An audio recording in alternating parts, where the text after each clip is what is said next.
Samia Orozman, femme de couleur. Oui, C'est ravie. le titre du spectacle. Et là, femme de couleur au Marrakech du Rire. C'est ça, c'est pour toutes les couleurs que je représente en fait. Toutes ces femmes que je peux représenter à l'intérieur du spectacle. C'est-à-dire l'envie d'afficher à la fois la différence et l'envie de vivre ensemble. C'est ça. Mon le ami, c'est spectacle. exactement ça, non? Hein? Ça ne se voit pas.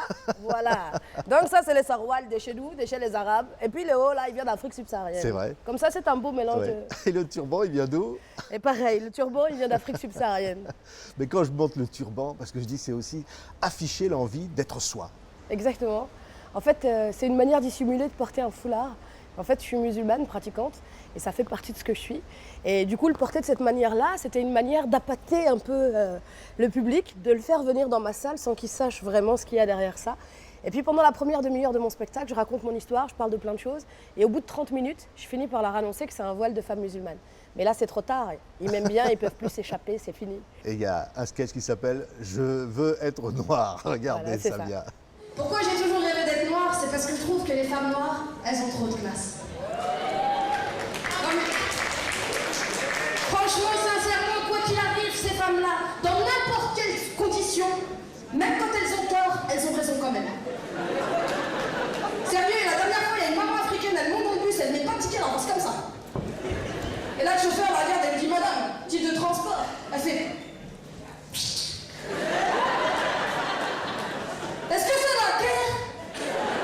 Mais tu peux demander poliment, non?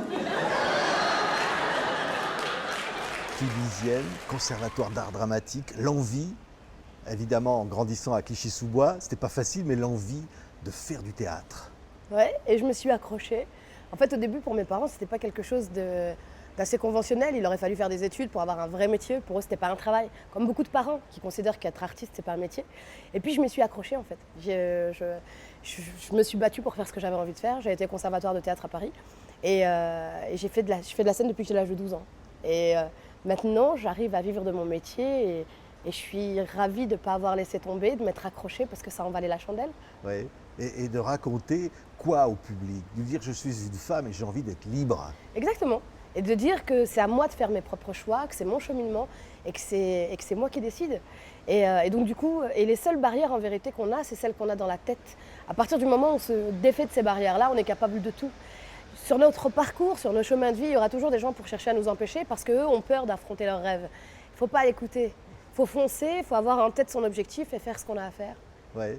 Et quand je disais au départ, le voile, c'était pas possible de faire rire avec un voile. C'est ce que j'ai cru. Mais Ouais. c'est moi qui me suis mis ces barrières-là. Le jour où j'ai mis un bout de tissu sur ma tête, je me suis dit, mais c'est fini, plus personne ne voudra de moi.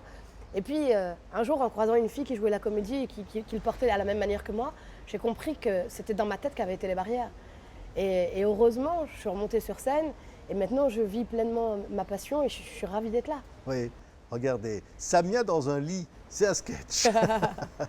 Chérie, t'as rangé les restes dans le frigo? Oui, bien sûr, mon cœur. T'as éteint la lumière de l'entrée? Oui, bien sûr. T'as pensé à sortir les poubelles? Ouais, je ferai demain. C'est toujours la même chose, tu remets toujours à demain. Attends, mais si t'arrives, j'ai rien fait. Mais c'est bien ça le problème, c'est que tu fais jamais rien. Moi, je vais dormir dans le canapé. Il y a un truc qui est tellement drôle dans le spectacle, c'est d'imiter tous les accents. Hein, Samia? J'essaye. Alors vous faites bien l'accent sénégalais, À peu près. à peu Et près. je le fais à la fin, c'est Tata Menguette. J'explique que les Sénégalais, leur accent, il est saccadé. À force de vouloir s'intégrer, ils se sont désintégrés même. Moi, je n'arrive pas. Mais généralement, surtout les Maliens. Amoro, le Mounouoro, comment tu vas? Ça va bien? Mon ami, qu'est-ce que tu fais là? Tu as aimé Marrakech? C'est bon? Tu as Très passé bien. un bon moment? Absolument. Wallahi Billahi, cet endroit-là, le mauvais pic là, c'est la classe. Hein? Oui. Ils nous ont mis bien, hein? Ils nous ont accueillis comme des stars même. C'est l'endroit où on est, Voilà, le c'est mauvais ça. pic.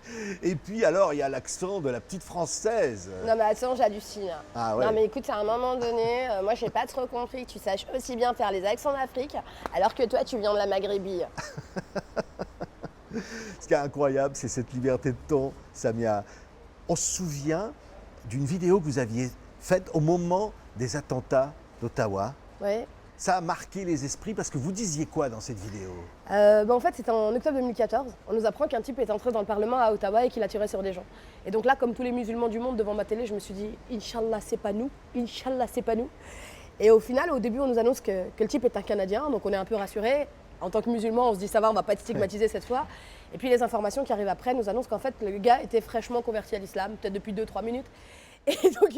Et donc, du coup, ça m'a mise en colère. Alors, j'ai mis le foulard de ma mère et puis j'ai fait une petite vidéo où je demandais aux islamistes, djihadistes, pianistes, cyclistes de choisir une autre religion parce que nous, on commence à en avoir marre maintenant.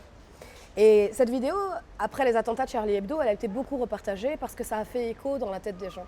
En fait, une femme musulmane avec ce foulard qui vient dire vous qui vous prétendez musulmans et qui agissez en notre nom, mais laissez-nous tranquilles, choisissez autre chose parce que nous, on n'est pas ça. Et l'air de rien, ça a rassemblé. C'est une petite vidéo qui a fait beaucoup de buzz, il y a eu plus de 5 millions de vues sur les réseaux sociaux. Mais au final, j'ai reçu énormément de messages qui me disaient « mais merci parce que vous avez rassemblé au moment où on cherchait à nous diviser ». Et je pense que plus que jamais, aujourd'hui, on a besoin de rassembler les gens. Ouais. Et l'humour, il parvient à ça. Ouais, mon ami, clairement. Comme disait Boris Vian, l'humour, c'est la politesse du désespoir. Je pense qu'il y a des moments où on est tellement tombé bas que la seule manière de remonter à la surface, c'est d'en rire et de prendre de la distance. Si on prend de la distance face aux situations, on ne peut pas être malheureux. Et c'est ça, quand vous regardez bien, les gens qui ont fait le plus rire les autres sont ceux qui ont été le plus malheureux dans leur vie. Ouais. L'art naît de la souffrance, Ouais. nous sommes des torturés. Voilà. Mais il faut du courage pour faire rire. Je sais pas, Dans moi, certaines je me pose pas la situations. question. Ouais. C'est quelque chose d'inné et je ne me pose pas du tout la question, ça vient tout seul. Et c'est comme un espèce de ballon de baudruche qui s'enfle de beaucoup de douleur, de beaucoup de souffrance. Et puis l'humour avec un petit pic qui vient tout péter. Et j'ai testé ça à plusieurs reprises, même pendant la mort de ma mère, par exemple, paix à son âme. Bah, les gens pleuraient. Et moi, je leur ai dit, mais pleurez pour vous qui restez dans cette vie de merde. Maman, elle est tranquille, elle a rendez-vous avec Dieu. Et ils ont bugué, ils se sont dit, mais qu'est-ce qui lui prend? Et en fait, c'est vrai, à partir du moment où on prend les choses avec recul, avec humour, avec le sourire, bah, tout passe. Ouais. C'est aussi le besoin de donner du bonheur aux gens. On a besoin. Vous êtes ce sourire, vous êtes celle qui est comme ça, qui donne ça. Ben ouais, peut-être. Moi, j'ai l'impression d'être un distributeur d'amour sur pattes. Et c'est ça, en fait, toute cette générosité là qu'il y a, c'est pas du gras, en fait, Ah c'est que non. de l'amour. Et donc, je vis à travers ça. Je pense qu'il y a différentes façons de percevoir le métier. Soit on est là pour se faire aduler et pour que les gens nous regardent, ou soit on est dans l'échange et dans le partage. J'aspire à être plus dans la deuxième catégorie, où vraiment j'aime donner autant que recevoir et que c'est un véritable échange avec les gens. Oui, j'ai envie de dire, en vous regardant. Samia. Merci, je parle trop, je suis très loquace, je suis désolée. Non, au contraire, mais le beau sourire. Merci. C'est ça dont on a le plus besoin. 3 800 € les nouvelles dents, c'est normal, Ah, wow. c'est ça le secret. Hein. Non, mais voilà, il faut sourire parce que si on ne sourit pas à la vie ne nous sourira pas. Je pense que la vie, c'est un miroir et que ce que vous donnez au quotidien, c'est ce que vous récoltez aussi. Donc les gens qui passent leur temps à se plaindre, à geindre, à être dépressifs, bah, ils récoltent toujours la même chose. Et donc à partir du moment où on décide de prendre le dessus et de se dire non, la vie est formidable, il faut profiter de chaque seconde, être souriant, donner le meilleur de soi-même, et ben c'est ce qu'on récolte. Merci Samia pour tout, pour ce sourire, pour tout ce bonheur. Merci à vous de m'avoir reçu. On récolte. Ce qu'on s'aime. Merci. Merci, on se check. À bientôt. Tac. Merci encore. Merci Samia. Au revoir. À bientôt.